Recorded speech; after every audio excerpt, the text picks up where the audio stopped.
Look at you, sleeveless guy. Been working out? I'll grab a tree branch and do a few chin touches every now and then. Nothing major. Korra, this is my grandma Yin. You are very muscular for a woman. Thanks. You too? What's up, Avatar fans? Welcome back to my channel.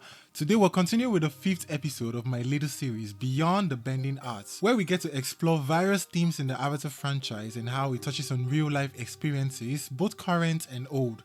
So we've been having so much fun over here. Check out our previous entries if you haven't seen them yet. And for today's video, we'll be moving a little bit from war and explore a gender-based issue that we, the Avatar fans, have somehow created. So we'll be exploring the double standard in the Avatar universe, particularly between Sokka and Korra. So sit back, relax, and hit that like and the subscribe button while you're at it. And now let's get into what we have for today's video.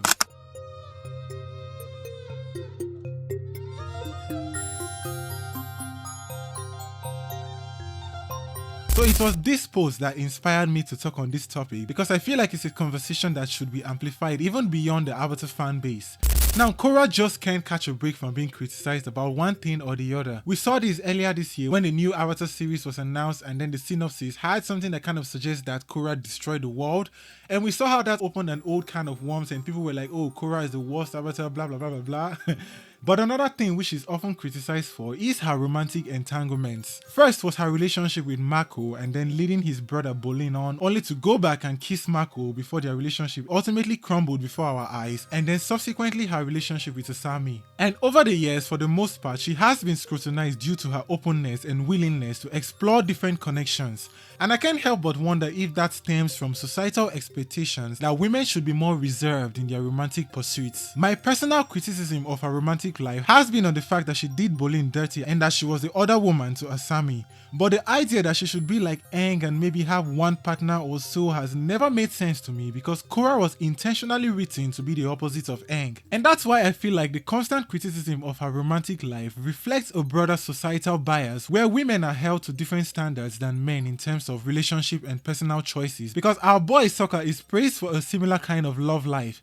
He is portrayed as a charismatic character who attracts the affection of several women including Yue and Suki. His relationships are viewed as a testament to his leadership and charm rather than being seen as problematic or promiscuous. Because just like Korra, who had feelings for Mako while he was in a relationship with Asami and still led Bolin on, Sokka was also already involved with Suki, but he still went after Yue even after finding out that she was betrothed to another. And if you ask me, that puts Sokka and Korra in the same situation, but Sokka is excused why Korra is criticized. And that's why I like what the live action remake did in this situation by having it that Yue called off her engagement to Han so that we don't have that situation where Sokka would run after someone's fiancé. Because to make us kind of okay with what Sokka did, the animated show wrote Han to be a jerk so that we won't feel for him, but the live action remake did his character justice. And we also see this in the real world where if let's say a woman has anything above 2 or 3 body counts, she's immediately called a slut. But a man can have as much as he wants, but he's a strong man. Like I like the way my country people do say like na strong man him be. And in our African society, if a lady is not a virgin before marriage, she has to hide that fact, else it will reduce her chances in the marriage market, especially regarding how she will be accepted by her in-laws. But then a man can come out and proudly say I'm not a virgin and he won't face a single criticism. If we're to look at other movies and TV shows, a character like Quagmire on Family Guy or let's say Barney in How I Met Your Mother would have had it differently if they were female characters, and the list goes on. So it's safe to say that the double standards between Korra and Sokka reflects a broader societal bias that needs to be addressed. And I think it's crucial that we promote equality in how relationships are perceived. If you're gonna be critical of Korra's relationships, then please, by all means, carry that same energy with you when looking at Sokka's relationship and then try applying that in the real world too. And I think this topic is timely because the next Avatar is still gonna be female and I'm sure there are people warming up to criticize her every move harshly. Like, can we all just have some grace when that show come out so that the new twin Avatar won't suffer what Korra is suffering? And yeah, from the rumor they say they are kids, so maybe they may not have relationship entanglements, but like their every move, let's just be gracious towards them.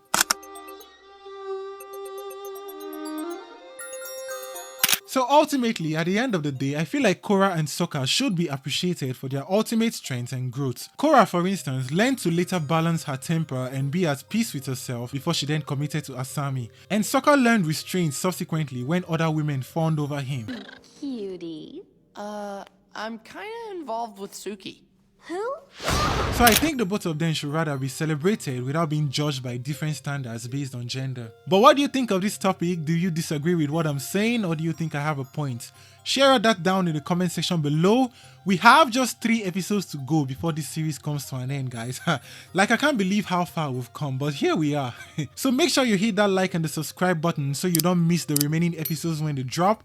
Thank you for watching, and I'll see you in the next episode. Bye, guys.